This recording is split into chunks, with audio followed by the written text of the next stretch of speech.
Acts 18. After these things, Paul departed from Athens and came to Corinth, and found a certain Jew named Aquila, born in Pontus, lately come from Italy with his wife Priscilla, because that Claudius had commanded all Jews to depart from Rome, and came unto them.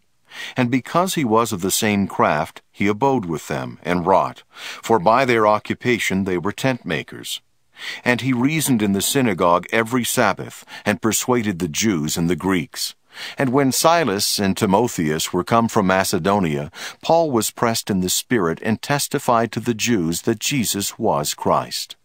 And when they opposed themselves and blasphemed, he shook his raiment, and said unto them, Your blood be upon your own heads. I am clean. From henceforth I will go unto the Gentiles. And he departed thence, and entered into a certain man's house named Justus, one that worshipped God, whose house joined hard to the synagogue. And Crispus, the chief ruler of the synagogue, believed on the Lord with all his house. And many of the Corinthians hearing believed, and were baptized. Then spake the Lord to Paul in the night by a vision. Be not afraid, but speak, and hold not thy peace, for I am with thee, and no man shall sit on thee to hurt thee, for I have much people in this city. And he continued there 1 year and 6 months, teaching the word of God among them. And when Gallio was the deputy of Achaia, the Jews made insurrection with one accord against Paul, and brought him to the judgment seat, saying, This fellow persuadeth men to worship God contrary to the law. And when Paul was now about to open his mouth, Gallio said unto the Jews, If it were a matter of wrong or wicked lewdness, O ye Jews, reason would that I should bear with you. But if it be a question of words and names and of your law, look ye to it. For I will be no judge of such matters. And he drave them from the judgment seat. Then all the Greeks took Sosthenes, the chief ruler of the synagogue, and beat him before the judgment seat. And Gallio cared for none of those things. And Paul after this tarried there yet a good while, and then took his leave of the brethren, and sailed thence into Syria, and with him Priscilla and Aquila, having shorn his head in Cenchrea, for he had a vow.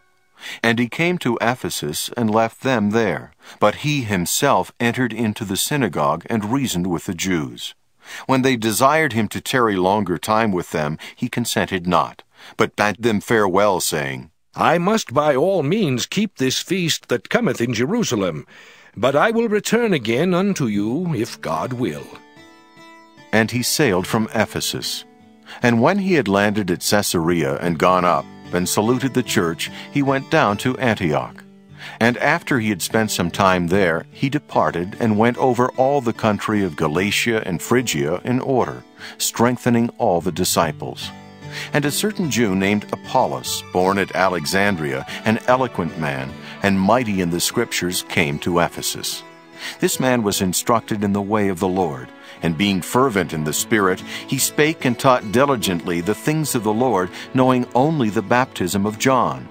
And he began to speak boldly in the synagogue, whom when Aquila and Priscilla had heard, they took him unto them, and expounded unto him the way of God more perfectly. And when he was disposed to pass into Achaia, the brethren wrote, exhorting the disciples to receive him, who, when he was come, helped them much which had believed through grace.